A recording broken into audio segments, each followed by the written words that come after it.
મારા પ્રિય દર્શકો, યીશુ મસીહના પવિત્ર નામમાં અમે તમારું હાર્દિક સ્વાગત કરીએ છીએ. આજનો દિવસ ભારતની આઝાદીનો દિવસ છે અને આપણે તેને ધૂમધામથી મનાવીએ છીએ. આથી આ સ્વતંત્રતાનો દિવસ ખૂબ જ ધૂમધામથી મનાવતા હોઈએ છીએ. આ સ્વતંત્રતાના દિવસ માટે પરમેશ્વરે આપણા પર કૃપા કરી એ માટે તેનો ધન્યવાદ કરીએ. આટલું જ નહીં, આ સ્વતંત્રતા માટે આંદોલન કરીને લહુ વહાવીને શહીદ થનાર લોકો ઘણા છે. તેમના કયા ઉદ્દેશ્યથી આ દેશ આઝાદ થયો, આ વાત આપણને હંમેશા યાદ રાખવી જરૂરી છે. આઝાદી પામ્યા પછી આપણા દેશને ઘણા વર્ષો થઈ ગયા છે, તો પણ હત્યા, ચોરી, લૂંટફાટ, લોકોને લૂંટવું, અધિકારનો ખોટો ઉપયોગ કરવો, લાંચ લેવી, એવા કેટલાક ખોટા કામો આજે પણ અહીં થાય છે.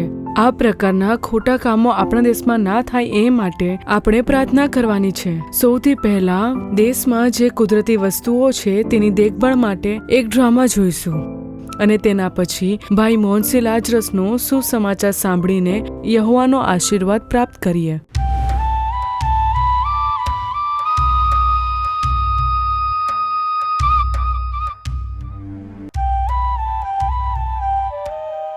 સૂખા પેડ માટે આટલું બૂમ પાડે છે. આ એક જ ઝાડ નથી જે મેં રોપેલું છે.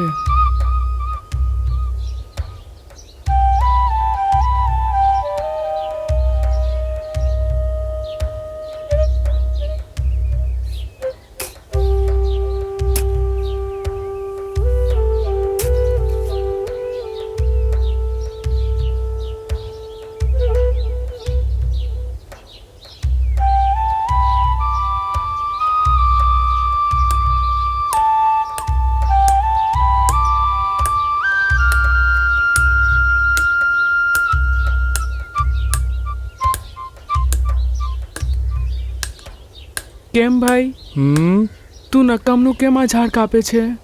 ટાઈમ પાસ કરું છું એટલે જ કાપું છું. હવે શું છે? હવે જાને 2-6 ઝાડું કાપી લીધા, તું મને ઉપદેશ આપે છે. 2-4 ઝાડ કાપવાથી નુકસાન આપણું જ થશે ને. તારા ઘરના ઝાડ છે, આ તે ઉગાવ્યા છે. આપમેળે ઉગનારા જંગલી ઝાડ છે. આ ઝાડ જંગલી કેમ ના હોય, પરંતુ તે પોતાની જાતે નથી ઉગતા.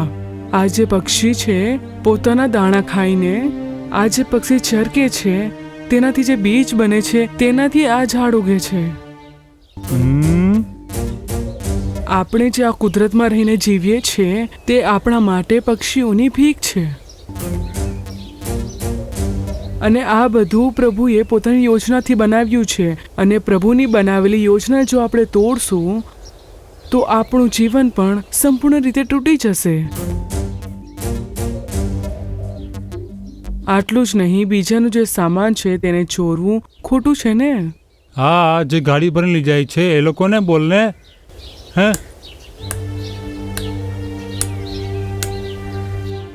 એ સાંભળ, ઝાડવાઓને નહીં કાપવાનું, આ નહીં કાપવાનું, તે નહીં કાપવાનું, આવું નહીં બોલ. કઈ એમ જ નથી કાપતો.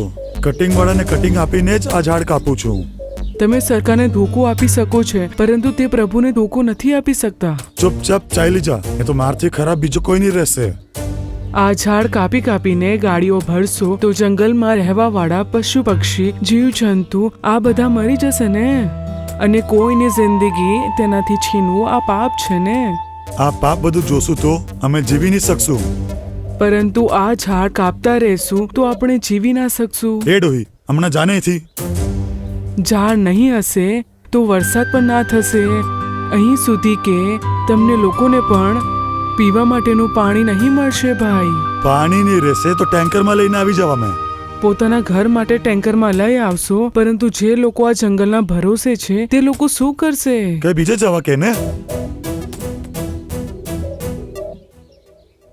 આ ઝાડોની અંદર પણ મનુષ્યોને જીવન આપવાનું મન છે, પરંતુ આ જે મનુષ્ય લોકો છે તેમનું મન સંપૂર્ણ રીતે મરી ચૂક્યું છે. ઈશુ પિતા, આ મનુષ્ય લોકોને તેમનો અહેસાસ કરાવો. આપણો આ દેશ સારો રહેવો જોઈએ.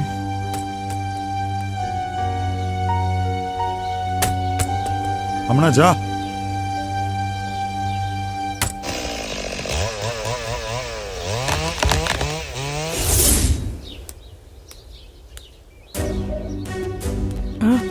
અરે બાપરે, કયું મૂર્ખ છે જેણે આ ઝાડ કાપીને આવી રીતે ફેંકી દીધું છે? તે પાગલ હું જ છું. સૂખા ઝાડ માટે આટલું અડાય છે? આ એક જ ઝાડ નથી જે મેં રોપેલું છે. કેમ આમ ઝાડ ઝાડ બોલીને પોતાનો જીવ ગુમાવે છે? કારણ કે તમે બધા બચી રહો એ માટે. હું શું કોઈ બંગલો બનાવવા માટે કાપું છું? પેટ ભરાવવા માટે રોટલી મળશે એટલા માટે કાપું છું. આનાથી પેટ ભરવા કરતા તું કંઈ પણ ખાઈને પોતાનો પ્રાણ આપી દે. હમ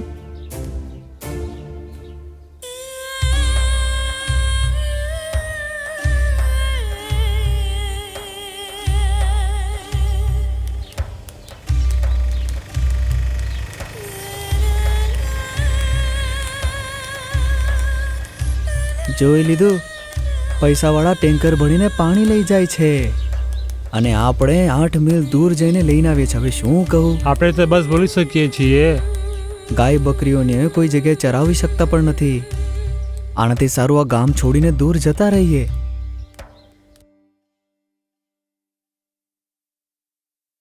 જંગલમાં ઝાડ કાપવાથી વરસાદ પડતો નથી. પાણી વગર ખૂબ જ પરેશાની થાય છે. એક કામ કરો, જ્યાં પાણી છે ત્યાં જઈને જ વસી જાઓ. પાણી લાવી લાવીને પગમાં છાલા પડી ગયા છે. સાચું કીધું. આ ગામથી બહાર જશું તો જ જીવી શકશું. હા, એકદમ સાચું. એ દાદી, અ, અમે આ ગામથી જઈ રહ્યા છીએ. તું પણ આવશે? હું કહી નહીં આવતી, તમે જાઓ. આખું ગામ ખાલી થયા પછી તું શું એકલી રહેશે? હું અહીં એકલી કેવી રીતે રહીશ? મને ઉત્પન્ન કરનાર પ્રભુ અહીં છે.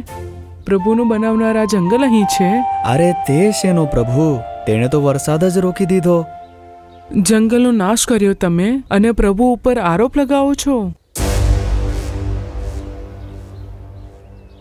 હમ જ્યારે મેં કહ્યું ત્યારે સાંભળ્યું નહીં. હવે તમને પસ્તાવો થાય છે. હવે આનો અહેસાસ કરીને કંઈ બીજું કામ શોધી લો. તમે મારી ચિંતા ના કરો, મને કંઈ ના થશે. હા, આપણે કહેવાનું હતું કહી દીધું. હવે તે માને નહીં માને તેની મરજી. અહ, અહ, હે પ્રભુ, આખું ગામ ખાલી થઈ ગયું. એક સારો વરસાદ આપી દો. અહ, અહ, અહ, અહ, અહ. એ તું હમણાં સુધી ગામ છોડીને ગઈ નહીં કે? હું અહીં રહીને વરસાદને લાવીશ. વરસાદ લઈને આવશે કે? હા, લાવીશ. ઝાડ રોપીને અહીં વરસાદ લઈને આવીશ. ઝાડવાઓને પાણી ક્યાંથી આપશે તું? હું તેને લઈ જ આવીશ. આટલા દિવસો સુધી જંગલે શું આપણને નથી આપ્યું? તું શું ગાંડી થઈ ગઈ છે કે ડોહી? તારા જેવા લોકો પૈસાના લીધે પાગલ થઈ ગયા છે.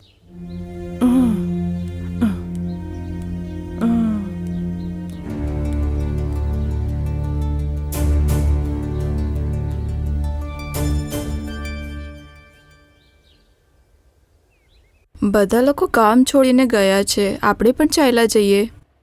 કેમ? તમારા માટે જ તો પાણીનું ટેન્કર આવે છે ને? આખા ગામમાં કોઈ નથી. બહુ બીક લાગે છે પપ્પા. આટલું મોટું ઘર છોડીને કેવી રીતના જશું?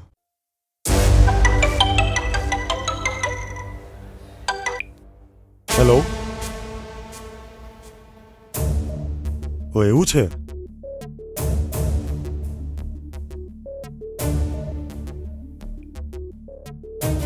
શું થયું? રોડમાં એક ઝાડ પડી ગયું છે. આજે પાણીનો ટેન્કર નહીં આવશે.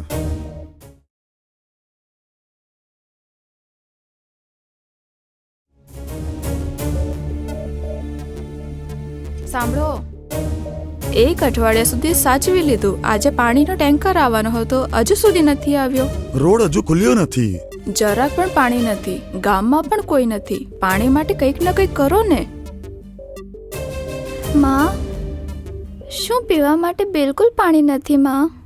ના, પાણી નથી. ખૂબ જ તરસ લાગી છે માં.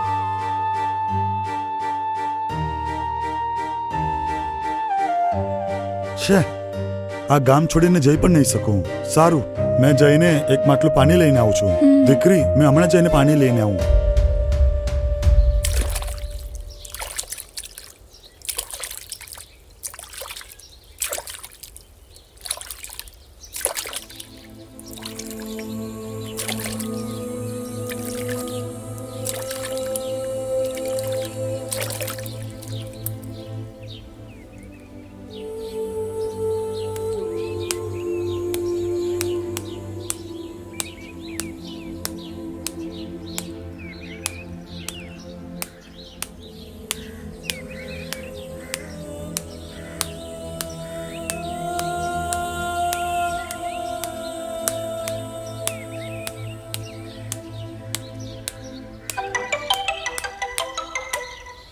હા બોલો.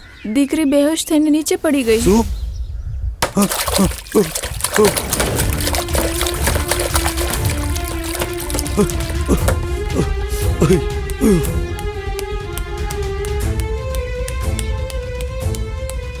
અરે રે રે, શું થયું? આવી રીતે કેમ ભાગે છે? દાદી, તરસના કારણે મારી દીકરી બેહોશ થઈ ગઈ. પીવા માટે થોડુંક પાણી આપી દો. રાહ જો, હું લાવું છું.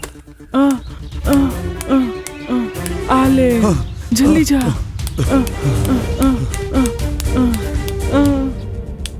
દીકરી દીકરી દીકરી દીકરી ઉઠ બેટા.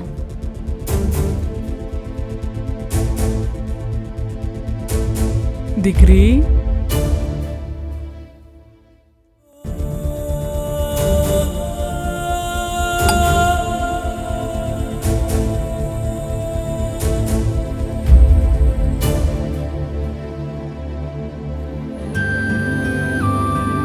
દાદી,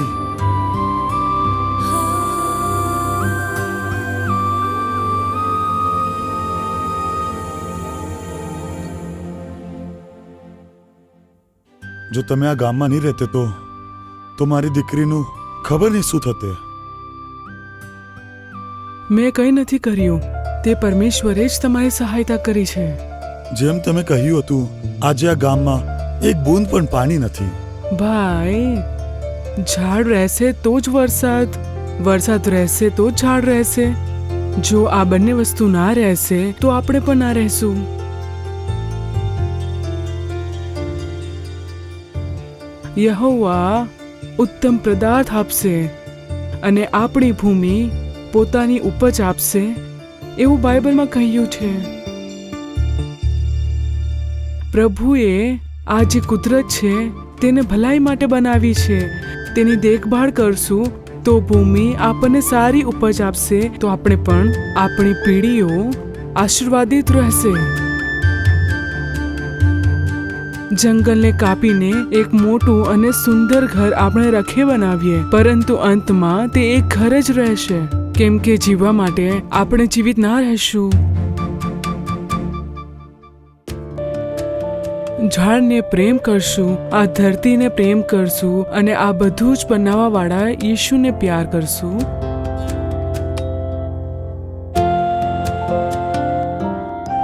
જો દરેક એક ઝાડ લગાવશે તો કદાચ આગળની પેઢી કંઈક સારું જોશે. ચોક્કસ કરીશું.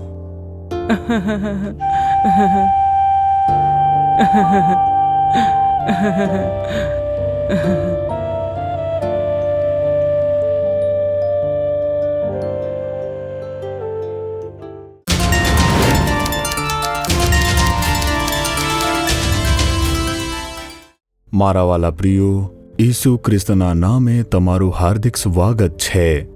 તમે દરેકને સ્વતંત્રતા દિવસની શુભકામનાઓ. 80મો સ્વતંત્રતા દિવસ આજે પૂરા ભારતમાં ધૂમધામથી ઉજવવામાં આવે છે. આપણો દેશ, જે દેશને આપણે પ્રેમ કરીએ છીએ, આપણે પણ હર્ષોલ્લાસ સાથે આ સ્વતંત્રતા દિવસને ઉજવીએ છીએ. પૂરા 80 વર્ષ આજે વીતી ગયા છે. આજે દેશ છે, આ દેશને પ્રભુએ આપણા માટે બનાવીને આપ્યો. આ દેશની પ્રજા બનીને રહેવું તે આપણા માટે ખૂબ જ મોટું સૌભાગ્ય છે. પ્રભુએ તેના પસંદીદા દેશમાં આપણે રહીએ એવી રીતે આપણી સૃષ્ટિ કરી છે. એટલા માટે પ્રભુને ધન્યવાદ કહેવું તે આપણું કર્તવ્ય છે.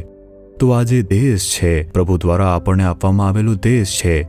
શું આ દેશથી આપણે પ્રેમ કરીએ છીએ? ખરા મનથી પસંદ કરીએ છીએ? એક સમયમાં આ દેશ બીજા દેશના હાથોમાં ગુલામ હતો, તો આ ગુલામીમાંથી સ્વતંત્ર થઈને એક સ્વતંત્ર જીવન જોઈએ તે માટે અનેક લોકોએ આંદોલન કર્યા અને અનેક લોકો તેઓ શહીદ થઈ ગયા. ઘણા લોકોએ બલિદાન આપીને આ સ્વતંત્રતા આપણને અપાવી છે. તો ભારત દેશથી આપણે પ્રેમ કરીએ અને આ સ્વતંત્રને બચાવીને રાખીએ તે આપણું કર્તવ્ય છે. આમાં સૌથી પહેલા પ્રકૃતિને સંપૂર્ણ રીતે સુરક્ષિત રાખવું. આપણા દેશમાં દરેક પ્રકારની પ્રાકૃતિક વ્યવસ્થાઓ છે. મોટી મોટી નદીઓ વહેવાવાળું એક દેશ છે. હવે જુઓ, આ દેશમાં દરેક પ્રકારના વૃક્ષો અને ઝાડો તે મળે છે. અનાજ અને વિવિધ પ્રકારના પાકો અહીં ઉત્પન્ન થાય છે. ખેતી કરીને તેના અનુરૂપ પાકો ઉત્પન્ન કરવાવાળો આ દેશ છે. જેમ કે ચોખા છે, ઘઉં છે, શાકભાજી, અલગ અલગ પ્રકારની શાકભાજીઓ છે. ચોખામાં જ હજારો પ્રકારના અલગ અલગ ચોખાઓ છે. એક સમયે આપણા દેશની અંદર ઉત્પન્ન થતા હતા. તેમની સુરક્ષા ન કરીને ઘણા બધા પાકો ખોવાઈ ગયા છે. અને એવી જ રીતે આપણા દેશમાં પ્રાકૃતિક રૂપે મોટા મોટા જંગલો દેશની અલગ અલગ સીમાઓમાં પહેલા હતા, પરંતુ આજે તે જંગલને કાપી કાપીને ઘર બનાવીને બીજા કામો કરીને નષ્ટ કરી દીધા છે. એટલે જુઓ, આજે પરિપૂર્ણ વરસાદ થતો નથી. અને વરસાદ ન થવાના કારણે ઘણા બધા ખેડૂતોએ કેટલું દુઃખ ઉચકવું પડે છે આપણે જોઈએ છીએ. કેમ કે જંગલોને નષ્ટ કરી દેવામાં આવ્યું છે. એટલા માટે આપણને પરિપૂર્ણ વરસાદનું પાણી મળતું નથી, પીવાનું પાણી મળતું નથી. તે સાચું છે ને? હા, તે સાચું છે. આ જે વૃક્ષ છે તે વિભિન્ન પ્રકારે આપણા માટે જીવિત રહેવા માટે મદદ કરે છે. પરમેશ્વરે તેમની સૃષ્ટિ કરી છે. આપણી સૃષ્ટિ કરવા પહેલા પરમેશ્વરે ઝાડોની સૃષ્ટિ કરી હતી. પવિત્ર શાસ્ત્રમાં જ્યારે તમે વાંચો, ઉત્પત્તિમાં માણસોની પણ સૃષ્ટિ કરવા પહેલા પરમેશ્વરે વૃક્ષ, ફળદાયી વૃક્ષો, અલગ અલગ વૃક્ષો પ્રકારે તેમના બીજ બધાની સૃષ્ટિ કરી. માણસોના જીવન માટે જે જે જરૂરી છે સૌથી પહેલા તેમની સૃષ્ટિ કરી.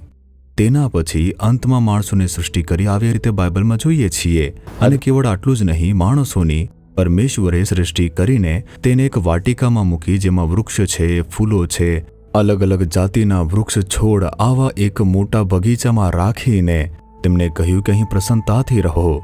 આ બગીચાની દેખભાળ કરવાની છે, તેને બચાવીને રાખવાનું છે. આમ પ્રભુએ કહ્યું. ખૂબ જ મોટો બગીચો, તેમાં મોટી મોટી નદીઓ વહે છે, તો તેનું દાયિત્વ પરમેશ્વરે માણસોના હાથમાં આપ્યું. તો પ્રભુએ એક ખૂબ જ સુંદર સંસારની સૃષ્ટિ કરીને આપણે જીવિત રહીએ તે માટે ઘણા બધા પ્રકારના આહાર પણ ઉત્પન્ન કર્યા. અને વૃક્ષને જુઓ, તેના કારણે આપણા જીવનમાં વરસાદ થાય છે. તેથી વૃક્ષ જરૂરી છે. કેવળ આટલું જ નહીં, જીવિત રહેવા માટે આપણા માટે ઓક્સિજન જરૂરી છે ને? તો ઓક્સિજન આપે છે આ વૃક્ષો. અને આ વૃક્ષોના દ્વારા જ જે ઓક્સિજન નીકળે છે તેનાથી શ્વાસ લઈને જ આપણે જીવિત રહી શકીએ છીએ. તે વૃક્ષોમાંથી કેટલાક વૃક્ષો એવા હોય છે જે વધારે ઓક્સિજન આપે છે. કોરોનાના સમયમાં જોયું ને, કેટલા બધા લોકો ઓક્સિજન વગર મરી ગયા. તે બધાએ જોયું ને? અને જુઓ, પરમેશ્વરે મફતમાં આપણને શ્વાસ લઈને સ્વસ્થ રહેવા માટે મોટા મોટા સુંદર સુંદર વૃક્ષોની સૃષ્ટિ કરી. તેને કાપી કાપીને સંપૂર્ણ રીતે નષ્ટ કરવાના કારણે આપણે સ્વયં પોતાનો નાશ કરી રહ્યા છીએ. આ તેનો અર્થ છે.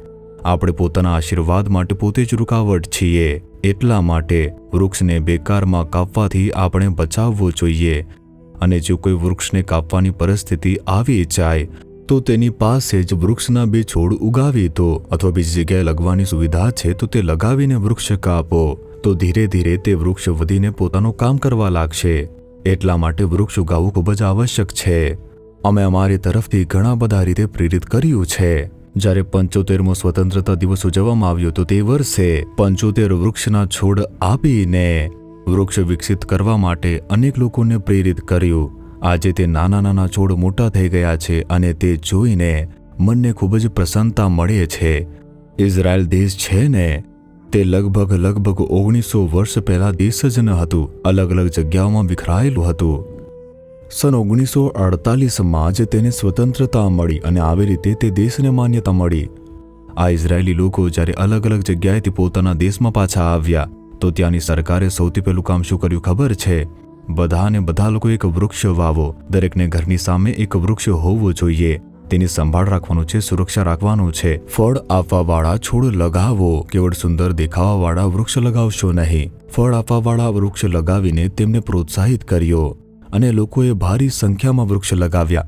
અને તેનું પરિણામ કેટલાક વર્ષો પછી જ તેના જે ફળ હતા તે ફળોના દ્વારા તે દેશમાં ભારે આર્થિક વિકાસ થયો. તે પ્રકારે ત્યાંના તે વૃક્ષ વધ્યા. સિટ્રસ જે ફળ હોય છે તેના વૃક્ષ દરેક ઘરની સામે દેખાય છે, રોડના કિનારે દેખાય છે. વૃક્ષ ઉપર ફળ લાગેલા હોય છે અને તે ફળ બીજા અનેક દેશોમાં વેચીને પોતાના દેશનું આર્થિક વિકાસ ખૂબ જ ઝડપથી કરી શક્યા. કેમ કે સ્વયં પ્રભુ કહે છે, જુઓ ગીતશાસ્ત્ર 85 તેની 12મી કલમ જુઓ. વળી યહોવા કલ્યાણ બક્ષશે અને આપણો દેશ સારી ઉપજ આપશે. આપણો દેશ, દેશની ભૂમિ આપણને સારી ઉપજ આપશે. એક ફળદ્રુપ જમીન અને તે જમીનમાં અલગ અલગ ફળોના વૃક્ષ અથવા અલગ અલગ શાકભાજીઓના છોડ જેનાથી અલગ અલગ પોષણ પ્રાપ્ત થાય છે. આપણા દેશના ઘણા બધા ભાગોમાં આવી ફળદ્રુપ જમીન વધારે છે. સારી રીતે તેમનો ઉપયોગ કરીને જ્યારે આપણે તેમાં વૃક્ષ લગાવીએ છીએ તે આપણા જીવનમાં ખૂબ જ મોટો આશીર્વાદ લઈને આવશે. આપણી ભૂમિ પોતાની ઉપજ આપશે. આપણે પોતાના દેશમાં જ્યારે વૃક્ષના છોડ લગાવીએ છીએ તો યોગ્ય સમય આવશે ત્યારે તેનાથી આપણને ઉપજ મળે છે અને તેના દ્વારા પરિવારોની ખૂબ જ સહાયતા થાય છે. એટલા માટે તો કહેવામાં આવે છે કે તમારું જો કોઈ ઘર હશે તો ઘરની પાછળ થોડી જગ્યા છોડવી પડે છે. એક એરિયા ખાલી રાખવામાં આવે છે અને તે જે 4-5 ફૂટની જગ્યા હોય છે તેમાં 3 વૃક્ષો લગાવી શકો છો.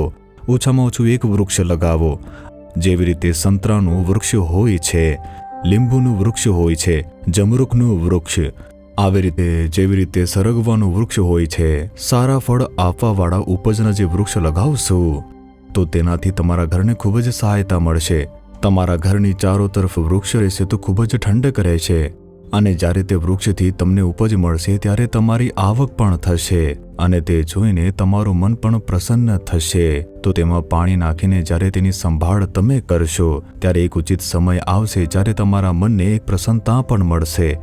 આ પ્રકારે વૃક્ષને લગાવવું આપણા માટે અને આપણા સમાજ માટે ખૂબ જ આવશ્યક છે. આ તમે કદી ભૂલશો નહીં અને ત્યારે આપણો દેશ આશીર્વાદિત બની રહેશે અને આપણે અને ચારો તરફ જે લોકો છે તેઓ આશીર્વાદિત રહેશે. તે માટે વૃક્ષ ઉગાવવું તે આપણા માટે ખૂબ જ આવશ્યક કામ છે. એટલા માટે આજે જ તમે એક નિર્ણય લો અને જ્યારે પણ અવસર મળે એક વૃક્ષ લગાવો અને તેને મોટું કરો. આ ખૂબ જ મોટો આશીર્વાદ છે. આજથી ઘણા વર્ષો પહેલા અમે લોકોએ જ્યાં સેવકાઈ કરીએ છીએ તે રહેવા માટે જ્યારે અમે આવ્યા ત્યારે ખાલી જગ્યા હતી. ત્યાં અમે કેરીના વૃક્ષો લગાવ્યા, નારિયેળના વૃક્ષો લગાવ્યા અને અમે તેમની સંભાળ રાખી. મારી પત્ની વધારેતર તે બગીચાઓમાં જઈને વૃક્ષને જોઈ છે. શું કરું આમ પૂછું તો હું પ્રાર્થના કરું છું કે આ બધા વૃક્ષો સારા સારા ફળો આપે. તો પ્રાર્થના કરી કરીને તેમને મોટું કર્યું. તે આજે ભારી સંખ્યામાં ફળો આપે છે. આજે કેરી, નારિયેળ, લીંબુ મોટા મોટા, જમરૂક આવા ઘણા બધા ફળોના વૃક્ષ અને શાકભાજીઓ કોઈ માટે પણ બહાર જવાની જરૂર નથી. આટલી બધી ઉપજ મળી જાય છે. તેનાથી અમને ખૂબ જ મોટો આશીર્વાદ મળે છે અને સાથે આર્થિક લાભ પણ થાય છે. અને આ પ્રકારે પ્રભુ જે આપણને પ્રાકૃતિક વૃક્ષો આપે છે આપણે તેમની સંભાળ રાખવી જોઈએ, પાણી આપવું જોઈએ, તેના માટે થોડો સમય પણ કાઢવો જોઈએ અને તેનાથી આપણને આપણા વંશને આપણા દેશને એક ખૂબ જ મોટો આશીર્વાદ મળશે. શું તમે આવું કંઈ કરો છો? તમે કરી શકો છો, તમે કરી શકો છો, પરંતુ મોટી જગ્યા નથી. ના અમારી પાસે કોઈ ખેતીની જમીન છે. અમારું જે ઘર છે તેની પાસે જ એક થોડીક જમીન છે, તે પૂરતી છે. તેમાં જ તમે ફળવાળા વૃક્ષો લગાવી શકો છો જે મોટા થઈને તમને ફળો આપશે. અમે લોકો શાકભાજી બહારથી ખરીદતા જ નથી. અમારા બગીચામાં જ બધી લીલી શાકભાજીઓ મળી જાય છે. ત્યાંથી જ અમે તોડી લઈએ છીએ. તેવી રીતે જ કેરી, નારિયેળ અને લીંબુ વગેરે આવા ઘણા બધા ફળવાળા વૃક્ષો અમને બહારથી કંઈ પણ ખરીદવાની જરૂર જ નથી. અમારી પાસેથી જે બચી જાય છે તે ભલાઈ માટે અમે બીજાઓને આપી દઈએ છીએ. આટલો આશીર્વાદ મળે છે. અને આવી જ રીતે તમે ફળો મળે એવા કાર્ય કરવાના નિર્ણય લો. આ દેશે આપણા માટે કેટલી બધી ભલાઈઓ કરી છે. સ્વતંત્રતાથી આપણે જીવીએ છીએ ને, બધું જ બોલવાનો અધિકાર છે, તો પણ એક આશીર્વાદ છે. તો આપણા દેશમાં લોકોનું ભલું થાય તે માટે મોટા મોટા વૃક્ષો લગાવશું તો આપણને સારી વર્ષા મળશે, આપણને ઓક્સિજન મળશે, એક સારી અને તાજી હવા આપણને શ્વાસ લેવા માટે અને સ્વસ્થ જીવન જીવવા માટે આ બધું સહાયક રહેશે. સ્વયંને આના માટે સમર્પિત કરીને આ બરાબર નથી, તે બરાબર નથી, આ તેવું કરે છે, તે તેવું કરે છે, આ લોકો વૃક્ષ કાપી દે છે, હવે તે લોકોમાં કમીઓ કાઢ્યા વગર મારાથી કઈ ભલાઈ થઈ શકે છે. હું એક વૃક્ષ લગાવીને તેને મોટું કરી શકું છું. તેના માટે પોતાને સમર્પિત કરો. પ્રભુ તે જોઈને તમને પણ આશીર્વાદ આપશે અને તમારા દ્વારા સમાજને પણ આશીર્વાદ મળશે અને પ્રભુના નામની મહિમા થશે. તો આપણે તે માટે પ્રાર્થના કરીશું. પોતાની આંખો બંધ કરીને આજે એક નિર્ણય લો કે હે પ્રભુ, મારે પોતાના દેશ માટે આશીર્વાદિત બનવું છે. મને તમે એક ખૂબ જ સારો દેશ આપ્યો છે જેમાં ઉપજાઉ જમીન છે. એવો એક દેશ તમે મને આપ્યો છે અને હું આ જમીનમાં એક ફળ આપવાવાળું એક વૃક્ષ લગાવીને પોતાના સમાજની ભલાઈ કરવા માંગુ છું. તેના માટે મેળ મિલાપ કરું છું. આવી રીતે કહેશો, આવી રીતે બોલીને પ્રાર્થના કરો. હે પ્રભુ, તમે ભલાઈઓ કરવાવાળા પરમેશ્વર છો. હું પણ મારા પોતાના દેશની ભલાઈ કરવા માટે વૃક્ષ લગાવીને સમાજની ભલાઈ કરી શકું તેવી રીતે મારા ઉપર પોતાની કૃપા કરો. પ્રભુ, અમે સ્વસ્થ અને તાજી શ્વાસ લઈ શકીએ તે માટે આ વૃક્ષ લગાવવા ઈચ્છીએ છીએ. ફળ વૃક્ષ લગાવીને સારો વરસાદ પડે, સારો ફળ મળે. પ્રભુ, તે માટે અમારી સહાયતા કરો. તે માટે અમે સ્વયંને તમારા હાથમાં સોંપીએ છીએ. જેમણે પણ મેલ મિલાપ કરીને આ કાર્ય માટે સ્વયંને સમર્પિત કરી છે તેમને સહાયતા કરો, આશીર્વાદ આપો. તેઓ ભલાઈઓ કરી શકે તે માટે કૃપા કરો અને મદદ કરો. ઈસુના નામે પ્રાર્થના કરીએ છીએ. Amen, amen. મારા વાલા પ્રિયો, પ્રભુએ તમારી પ્રાર્થના સાંભળી છે. યહોવા તમને ઉત્તમ ઉપજ આપશે. આપણો દેશ તે ઉત્તમ ફળ આપણને આપશે. પરંતુ જે આપણે કરવાનું છે તે કરશું ત્યારે જ આપણને ફળ મળશે. તરત કરજો, તમે ફળ જોઈ શકશો. આવી રીતે યહોવા તમને આશીર્વાદ આપશે. આમેન. પ્રિય દર્શકો, આ કાર્યક્રમ તમારા માટે આશીર્વાદિત થયો હશે એવો અમને પૂરો વિશ્વાસ છે. આ કાર્યક્રમ દ્વારા તમે જે ચમત્કાર પ્રાપ્ત કરો તેમને અમને અવગત કરાવવાનું ના ચૂકશો. હવે બીજા કાર્યક્રમમાં આપણે મળશું. ત્યાં સુધી દેવની કૃપા તમારા પર બની રહે.